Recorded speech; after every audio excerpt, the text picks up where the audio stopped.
Hello, I'm Rachel Pelkey, Marketing Rep here at Soft Media.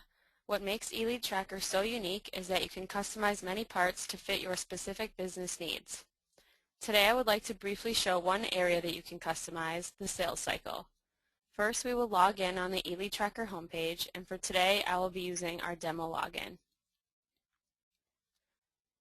Users have the power to customize just about anything under the Preferences menu option. If we scroll down to Sales Cycle, I will show you how to add new cycles. For instance, if a company sold many different products, you would want a separate sales cycle for each one. Today we will use an insurance company as an example. We will say this company sells health insurance, and we will add an auto insurance sales cycle as well. If we go back into Preferences, we can now add the steps to each individual sales cycle in Sales Cycle Steps.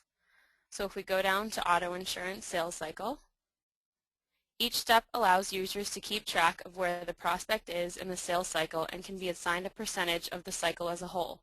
For instance, we will have the first step as a new prospect and then assign it 10% of the total sales cycle. Next, we will add the step Sent Quote, and we will assign that 30%. Now, if you wanted to add a step later on that would fall in between two steps, you can use these green arrows on the right to rearrange the order of the steps. For example, we will later on add Talked with Client and move it underneath New Lead. We'll assign it 20% and move it up right underneath, so now they appear in the correct order. You can also add automatic task reminders to any step of the sales cycle. Let's say we want to have a follow-up email after we sent the prospect a quote 3 days afterwards. Once we create a lead, we will see later on how it automatically populates in your task dashboard. So now let's add a lead and see how the new sales cycle works. If we go into Contacts, you can add a lead to any existing contact. For instance, we will use our demo contact. And scroll to the bottom to add lead. Then we will add an auto insurance lead to the contact. You can also add or import new contacts as well.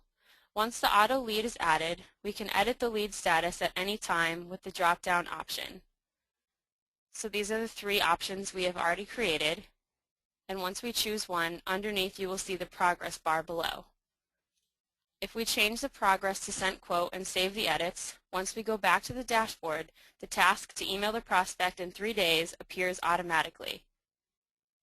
These custom options leave more power to the user and allows more time to turn more leads into clients. So I just showed you a very small sample of how customizable eLeadTracker can be. If you would like more information or would like to set up a one-on-one demo, please contact us at eLeadTracker.com. Thank you. Have a good afternoon.